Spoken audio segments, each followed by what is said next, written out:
All right, so since this is our first set of online notes, I wanted to make sure that you understand this works exactly the same way that it works out in my classroom. So just as we color code the notes in class, it works the same way in here. If it's written in red, that means you need to write it word for word. If it's written in yellow, that means you need to write it in your own words. You don't have to write it word for word. And if it's written in green, you need to pay attention to it, but you don't have to write that down. Now, I don't know if this will be too fast or too slow, the pace that I take on here.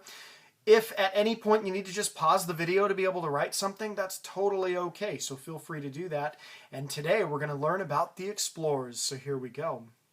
Open up your notes to a brand new page. At the very top, we're talking about the explorers. Now, this is happening at the exact same time as the Renaissance, the unit that we just talked about beforehand with Da Vinci and all those inventions and things like that. That's the 300-year time period of the 1400s, the 1500s, the 1600s. The age of exploration, the voyages of Columbus and Magellan and people like that are happening at the exact same time. So I don't want you to think, oh, this happens after the Renaissance. No, this happens during. When people are learning about new ideas, new inventions, they're also exploring for the very first time, and knowledge of the world and the people that live in it just explode. So this is the explorers. Here we go. Now, in the 14 and 1500s, there's a lot of different reasons why you would want to explore. If you're a person and you want to become famous or rich or something like that, it's a good reason to want to explore. So a lot of these explorers like Columbus, they want to get rich, they want to get wealthy, and they figure one of the quickest ways of doing that is you can buy stuff really cheap from other countries like China, come back to Europe and sell them for a lot of money, so you can get wealthy that way. You can get gold for very cheap in other parts of the world where it's produced in better numbers, and bring that gold back and sell it for a lot more of your own currency. Other reasons people would go explore, though, was they would want to spread their religion. And one of the reasons that Christopher Columbus sailed was he wanted to spread Christianity. That's why King Ferdinand and Isabella of Spain financed his voyage to begin with. But there's also some other reasons to explore. You might want to become famous. You might want to be the Kim Kardashian of the explorers. Or not. Yeah, hopefully not. Or maybe you just want to learn new information, become a map maker, and prove that your point of view of the world is correct. Those are lots of different reasons to explore. But just like there's reasons to explore, there's also reasons not to explore. The sea is dangerous. It's dangerous nowadays if you're traveling by boat, you know? I mean, look at the Titanic 100 years ago, made out of metal, supposedly couldn't sink. She sunk. 500 years ago, sailing occurred on board a wooden ship that was no bigger than 100 feet long, called a caravel. That's no longer than 3 of our classrooms at Seven Oak put together, and you would be traveling for months on the ocean. This is dangerous. It's expensive. You got to buy the ship, you got to buy the supplies, all the food and stuff, and the food is not great. This takes much more money than the average person would have during this time. This would be years and years worth of income to be able to afford a single trip, and the average Joe couldn't buy that, couldn't afford that. So they would have to go up to rich kings, queens, lords to be able to finance the voyages. Of course, there's other dangers out there. A lot of them are superstition. There's a lot of sailors who believe that there's sea monsters and creatures that exist in the deep that could destroy their ships. Another reason not to explore, you don't have to rewrite that title, it's the same title, is a lot of ships were believed that if they crossed the equator, that they would explode. It would be like this. They would go across, and the moment they hit the line, boom! It would explode. Yeah, no, those were beliefs that they had. They believed if you sailed around the tip of Africa, there was this great creature called a kraken, kind of like a giant octopus that would reach out and swallow a ship whole and eat people alive. Now, one of the things that a lot of people think was a belief in those days that wasn't, is a lot of people nowadays think that people in those days during the age of exploration thought the world was flat and that you could fall off the edge of the ocean or something. No, that is complete bogus information. Not true at all. People in those days did not believe the world was flat. Mr. Meek, how do you know that? One simple reason. They had globes. Yeah, seriously, in the 1400s, before Columbus sailed around and got to North America and supposedly discovered it for the very last time, people had globes. So people don't think the world is flat if they own a globe in their home or in the library or something like that. It's just not the way it was. So people did not believe the world was flat 500 years ago. The only group of people that even 1,000 years ago believed the world was flat were the Vikings. And they were long gone by the time the explorers came around in the 14 and 1500s. Okay? Now, here's the goal. If you look at what's on the screen here, people living in Europe wanted to be able to get to Asia to buy and sell stuff really cheaply. If you can buy spices in Asia or buy golden statues and things like that, you can buy them for very cheap, come back to Europe and sell them very, very well for a lot of money. Okay? So the goal is to reach Asia quickly. And there's a few ways you can do this. You can go the Marco Polo route that happened in the 1200s, about 200 years before Columbus, which is to basically just walk across Europe, follow the Silk Road, and get to China. You can do that. But it's a really dangerous journey. It's a 2-year trip going that way, one way. It's a 2-year trip. And along the route, you could be attacked by caravans. You could be lose your way and die along the way. It takes forever. It's dangerous. It's not a very good option. Now, before Columbus, there's another option that somebody comes up with. A guy named Vasco da Gama comes up with this idea of sailing around Africa. Actually, a guy named Bartholomew Diaz comes up with the idea, and da Gama does it. But there's a problem with sailing around Africa to get to Asia. If you sail around Africa, it's a long voyage, but worse still, there's a whole bunch of rocks at the very bottom of Africa. There's an area called the Cape of Good Hope. They call it that because they hope they can get around it successfully. There's a lot of storms. There's a lot of jagged rocks pointing out of the water that can sink your ship. And because of that, a lot of sailors believe this giant sea creature called a kraken exists over there and will swallow your ship whole. Not a lot of sailors want to do that option. And then a third option comes along. And Columbus is the guy that comes up with this option. He says, you can sail west, you can go this way following the green line to get to the other side of the world. He believes, like everybody else does, that the world is round, that you can sail around one side of the world and get to Asia that way. And he actually believes that it's a quicker route going that way than it is using any of the other options. So option number 3 is what he pushes through for. So Christopher Columbus is an Italian. We know he's born in Italy, and from a really young age, he's interested in sailing. He wants to be a sailor. Now, at about the age of 8, he boards a ship. He volunteers as one of the cabin boys on board a ship. And they're sailing around Africa, doing Vasco da Gama's route to try and sail around Africa. It doesn't work out too well. They get attacked by pirates. The ship is destroyed. And the only reason Columbus survives is he jumps into the water, and he can't swim at the time. When he jumps in the water, he sees a floating piece of wood on the water. He lashes onto it, he grabs onto it, and it floats to the shore, and he's able to survive. He realizes, I need a little bit more time to learn what it's like to be a good sailor. He goes back to school, he learns to be a map maker, and while he's a map maker, he comes up with this idea of sailing west to be able to get to Asia and to sell and buy stuff for really good prices. So his plan is to sail from Europe going west. That's really all you need to write, is to sail west to get to Asia. It's kind of like how Pac-Man works. I mean, most of you have played Pac-Man before. If you go to one side of the screen, Pac-Man ends up showing up on the other side. That's what Columbus believes you can do with the entire world, just like you see there. So he goes around to several different countries and he asks people, hey, I need money to be able to do this. Most people think he's nuts. They think the voyage is going to take too long, that it's too dangerous. He goes up to the King of Portugal. The King of Portugal refuses him. He goes up to the King of Italy. The King of Italy refuses him. Finally, he goes up to the King and Queen of Spain, King Ferdinand and Queen Isabella, and he convinces them, hey, I'm going to do this, and I'm also going to spread Christianity with any people that I meet over in Asia. The only problem with Columbus's plan is he doesn't know North America or South America exists and will get in his way, literally, of traveling west.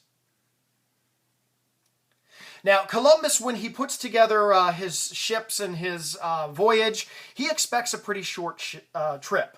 He expects that this trip is going to last maybe a month at most. He's given 3 ships by the king and queen, the Nina, the Pinta, and the Santa Maria, which is the biggest and is his flagship, and they start to sail. He believes that Asia is only 3,000 miles away. In reality, it's tens of thousands of miles away, and it's a very long voyage, and there's North and South America in the way. This is going to be a problem for him, but he expects a short trip. During the first month, the voyage is pretty good. The water's pretty calm. There's no major storms or anything. But by the second month, the food starts to run out. It starts to get low. Their meat supplies go low. Their fruit and vegetables run out completely. And then they're stuck with the dreaded food of every explorer, hardtack, which is a biscuit that is so hard that if you bite into it, your teeth break before the biscuit does. It bites, literally. Yeah. What you have to do to be able to eat hardtack is you take the biscuit, you dip it inside of water or beer or something like that, and you let it soften into this kind of mush, and then you suck on the mush, and you survive on that. After a couple of months, Columbus's crew is getting upset. So again, the problem is Columbus thinks that, hey, you can just travel from Europe, go 3,000 miles, get to Asia, boom, you're there, no problem. But in reality, here's what the distance actually looks like. If we split this apart here, yeah, they're actually that far apart, and you end up having to travel 5,000 miles just to get to North America, much less Asia. This is a problem for Columbus. So his crew, after a couple of months, they start to grumble, they start to complain, and they threaten that they're going to mutiny. Now, Columbus hears about this. There's a lot more to this story, of course, so hopefully you did the reading on Columbus, but during his voyage, which takes just over 2 months, if I remember right, Columbus sees that his crew begins to grumble, and he knows that they're about to mutiny, that they're starting to get ready. So he goes up to his crew and he sweetens the deal a little bit. He says, hey, I'm going to offer 10,000 silver coins for anybody who can spot land first. It doesn't really convince sailors to be excited about continuing this voyage. Finally, he goes up to the crew and he says, okay, give me 3 more days. Give me 3 more days. If after 3 days we have not spotted land, we will turn around and we will go back to Europe. Day 1, a lookout goes to the top of the ship. He looks out, and he sees absolutely nothing. He sees nothing at all. The crew begins to sharpen their knives. Day 2, a lookout goes to the top of the tallest ship, the Santa Maria, looks out, and he sees absolutely nothing, just more water. The crew begins to load their guns. On the 3rd day, first thing in the morning, a lookout goes to the top of the ship and sees absolutely nothing yet again. The crew goes up to Columbus and goes, hey, come on, you said that there was going to be land. Let's turn the ship around. Columbus goes, no, you got to give me till the end of the 3rd day. At the end of the 3rd day, a lookout goes to the top of the ship. He looks out with just enough light to be able to see, and there he sees land. No kidding, on the 3rd day they spot land. Now Columbus sees this. The lookout comes down from the top of the ship and he's like, yes, I've got 10,000 silver coins that I'm going to get out of this deal. And Columbus very quickly goes back in his cabin, spends 10 minutes in there, comes back out with a logbook and says, no, actually, I discovered this land a couple of hours ago. Here, I wrote this journal entry right here that proves that I saw the land a couple hours ago. Therefore, I get the 10,000 coins. Yeah, he keeps the money for himself. But they discover land. They have actually landed in an island in the Caribbean, part of the Bahamas, just south of the United States, just south of Florida, called San Salvador. Okay? When they arrive, he arrives October 12th, 1492. Maybe you've heard the old nursery rhyme. In 1492, Columbus sailed the ocean blue. Now, he thinks at the time that he's in Asia. He actually thinks that he's missed China, that he's landed near India. So the people that he runs across and encounters, he calls Indians because he believes they're from India. Okay? He discovers this land. Now, of course, they eventually mistreat the people that are there. There's a lot of problems back and forth. Columbus does discover the land, though. For the very last time, he is the last European to discover North America. The first person to do that was Leif Erikson, a Viking. But the biggest difference between the two of them is that Columbus writes the directions down on how to get to America. And because of that, Europeans can follow afterwards. That's why Columbus's discovery is so important. Now, they trade lots of things with the people that are there. Like I said, they mistreat some of the people that are there. Diseases are spread, but there's also some positive things that are spread as well. New trade for resources. Look at all this. Here's all the things that we get from North America. Things like beans, chocolate, corn, peanuts, pineapples. All of those things come from North America and then came to Europe because Columbus discovers this land. In exchange, the people who lived here ended up getting things from Europe like bananas, cattle, chicken, citrus fruits, coffee beans, grapes. You don't have to write any of that stuff down, but I want you to understand some of the things that were shared between them. They call this the Columbian Exchange. But basically that when this land is discovered, all of these things begin to exchange back and forth, and both groups get wealthy to an extent. They're better off because of this exchange. They're not necessarily better off because of the way the different groups were treated. Now, Columbus makes 3 more voyages after this. I'm not going to go into detail on what those stories are. They're pretty easy to look up online if you're interested. He'll eventually be brought back to Spain in chains on one of the voyages. I believe it was the 3rd voyage. But this is Christopher Columbus's voyage and what happened, and certainly his most important one. Now, in the last few minutes here, I want to keep these to about 20 minutes max. I want to talk about one other explorer. I'm going to keep this really brief, and then we're done for today. We're going to talk about one last explorer. His name was Ferdinand Magellan. Now, Magellan wanted to be the first person to sail around the world, to take a ship and completely sail around it. This is after Columbus. I think this is like 20 years or so after Columbus discovers America for the last time. Ferdinand Magellan wants to travel around the world and be the first person to sail around. So what you need to know is that he was the first person to circumnavigate the globe. He wanted to go around the world like this. And I'm sorry that doesn't show up very well. I made a mistake on there, but that's okay. You can just say first man to circumnavigate, sail around the world. And then that's all you need to write there. I'm not going to make you write any more for today. Now, there's a problem with this, though. Ferdinand Magellan, he gets the credit for being the first person to sail around the world, but actually he didn't do it. He did not succeed. Magellan dies halfway on the trip. No joke. If you look here, if you start where it's yellow with Europe at the start there, I'll put my arrow on this to use where you can see what I'm talking about. In 1519, about 25 years after Columbus, he set sail with 5 ships and about 230 sailors, and their goal is to just sail around the world. Now, the first couple of months of this trip, it's smooth sailing. They sail across the Atlantic Ocean. They know about North and South America existing, so they realize they have to sail around it. They sail around South America. Now, this is extremely hazardous. The area below South America is full of storms and rocks. They call it, even to this day, the Straits of Magellan, and Magellan loses 2 of his ships along the way. He's in the Pacific Ocean by this point, and as they sail across this ocean, he's down to 3 ships. By the time he sails across and gets to these islands right above Australia over here, his men are running out of food. One of the ships have mutinied and turned around, and so now he's down to 2 ships. And we never see that 3rd ship ever again. It disappears. We don't know what happened to it. Now Magellan, his crew gets to this area, this blue area here right above Australia, which is the Philippine Islands. His men are desperate for food. They're so desperate that they land on an island, and there's a chief there who says that he will give them food as long as they go visit another group of people, another tribe, and help fight them and wipe them out. Magellan agrees to this, and he takes his group and they go over to this other island, and they run into this other tribe, and this tribe sneak attacks them and surprises them before Magellan has a chance to be able to get the drop on them.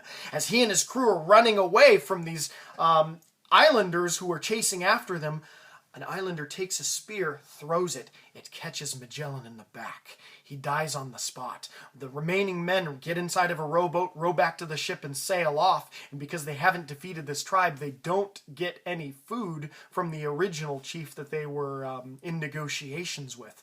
Magellan's crew no longer has their main leader anymore. He's dead. He's literally got it in the back, and they continue on. And for the rest of this voyage, another ship is abandoned as they cross the Indian Ocean because there's not enough men to crew her.